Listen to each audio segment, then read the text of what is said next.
कश्मीर की वादियों में बसा एक छोटा सा गांव, जहां बर्फीली हवाएं और घने जंगल रहस्यों को अपने आगोश में छिपाए रखते थे। उस गांव में एक पुराना हवेली थी जिसे लोग काली हवेली कहते थे। गांव वाले उस हवेली के पास जाने से भी डरते थे। कहते थे कि वहां रात को अजीब सी आवाजें आती हैं, कभी किसी की हंसी, कभी सिसकियां और कभी पायल की झंकार। लेकिन माया, एक नौजवान और नए जमाने की लड़की, इन बातों को महज अंधविश्वास मानती थी। माया दिल्ली से अपने प्रेमी रवि के साथ छुट्टियां मनाने कश्मीर आई थी। रवि एक फोटोग्राफर था जो हमेशा अनोखी जगहों की तलाश में रहता था। जब उसे काली हवेली के बारे में पता चला तो उसकी आंखों में चमक आ गई। माया, ये जगह परफेक्ट है, सोच कितनी खूबसूरत और रहस्यमयी तस्वीरें मिलेंगी, उसने उत्साह से कहा।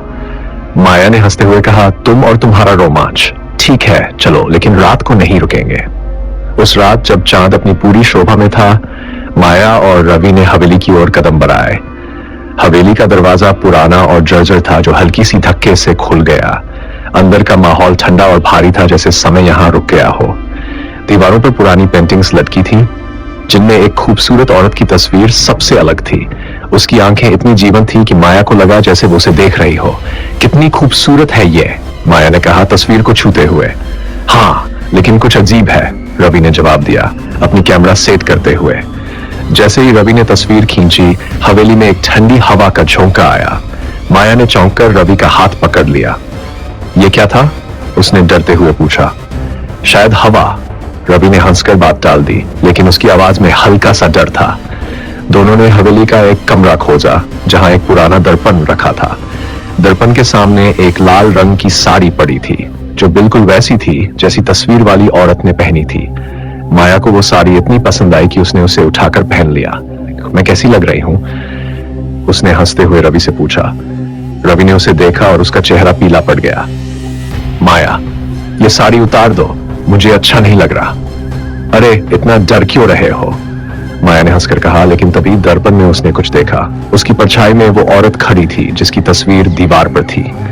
माया ने चीख मारकर पीछे मुड़कर देखा, लेकिन वहां कोई नहीं था। रवि, वहां कोई था, माया ने कांपते हुए कहा। माया, शांत हो जाओ, ये सब हमारा वहम है, रवि ने उसे गले लगाते हुए कहा, लेकिन उसकी आंखें भी डर से भरी थीं। तभी हवेली में पायल की झंकार गूंजने लगी। आवाज इतनी करीब थी कि लग रहा था जैसे कोई उनके पास ही है। रवि ने माया का हाथ पकड़ा और भागने की कोशिश की, लेकिन दरवाजा अपने आप बंद हो गया। माया की साड़ी का पल्लू किसी अदृश्य ताकत से खींचा जाने लगा। उसने चीखते हुए रवि को देखा जो अब पूरी तरह घबराया हुआ था। माया, मैंने कहा था ना, यह जगह ठीक नहीं है, रवि ने चिल्लाते हुए कहा। तभी ठंडी आवाज गूंजी, तुमने मेरी साड़ी पहनी, अब तुम मेरी हो। माया ने डर से साड़ी उतारने की कोशिश की, लेकिन वो उसके शरीर से चिपक गई थी। रवि ने उसे खींचने की कोशिश की, लेकिन एक अदृश्य ताकत ने उसे दीवार से टकरा दिया। माया की आंखें अब बदल रही थीं। वो वैसी ही हो रही थीं जैसी तस्वीर वाली औरत की थी। रवि, बचाओ, माया ने आखिरी बार चीख कर कहा, और फिर उसकी आवाज बदल गई। अब वो हंस रही थी, वैसी ही हंसी जो गांव वाले रात को सुनते थे। रवि ने देखा कि माया अब माया नहीं थी, उसकी जगह वो औरत थी जो तस्वीर में थी। तू कौन है, मेरी माया को क्या किया, रवि ने चिल्लाते हुए पूछा। मैं शालिनी हूं, उस औरत ने कहा। 100 साल पहले मेरे प्रेमी ने मुझे इस हवेली में मार दिया था, तब से मैं यहां कैद हूं। हर बार जब कोई मेरी साड़ी पहनता है मैं उसमें समा जाती हूं। अब माया मेरी है। रवि ने हिम्मत जुटाकर शालिनी की ओर दौड़ा, लेकिन वो हवा में गायब हो गई। हवेली में अब सिर्फ उसकी हंसी गूंज रही थी। रवि ने माया को ढूंढने की कोशिश की, लेकिन वो कहीं नहीं थी। थक हार कर वो हवेली से हवेली के बाहर, लेकिन जब उसने पीछे मुड़कर देखा तो हवेली का दरवाजा फिर से बंद हो गया। अगले दिन जब गांव वाले हवेली के पास आए तो उन्हें रवि का कैमरा मिला। उसमें आखिरी तस्वीर माया की थी, लेकिन उसकी आंखें शालिनी की थी। गांव वालों ने उस कैमरे को जला दिया, लेकिन रात को फिर से पायल की झंकार सुनाई दी।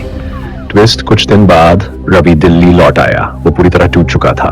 एक रात जब वो अपने कमरे में अकेला था, उसने माया की आवाज सुनी। रवि, मैं यहां हूं, आवाज आई। उसने चौंक कर इधर उधर देखा, लेकिन कोई नहीं था। तभी उसका फोन बजा। स्क्रीन पर माया का नाम था। उसने कांपते हाथों से कॉल उठाया। रवि, मैं तुमसे मिलना चाहती हूँ, माया की आवाज थी, लेकिन उसमें कुछ ठंडापन था। माया, तुम तुम कहां हो? रवि ने डरते हुए पूछा। तुम्हारे पीछे, आवाज आई। रवि ने पीछे मुड़कर देखा। वहां माया खड़ी थी, लाल साड़ी में, लेकिन उसकी आंखें खाली थी। वो मुस्कुराई और उसकी मुस्कान में शालिनी की क्रूरता थी। रवि की चीख कमरे में गूंजी और फिर सन्नाटा छा गया। अगले दिन रवि का कमरा खाली था। सिर्फ उसकी एक तस्वीर दीवार पर टंगी थी, जिसमें वो और माया एक दूसरे को गले लगाए थे। लेकिन तस्वीर में माया की जगह शालिनी थी और उसकी आंखें अब भी जीवंत थीं, जैसे किसी नए शिकार की तलाश में हो।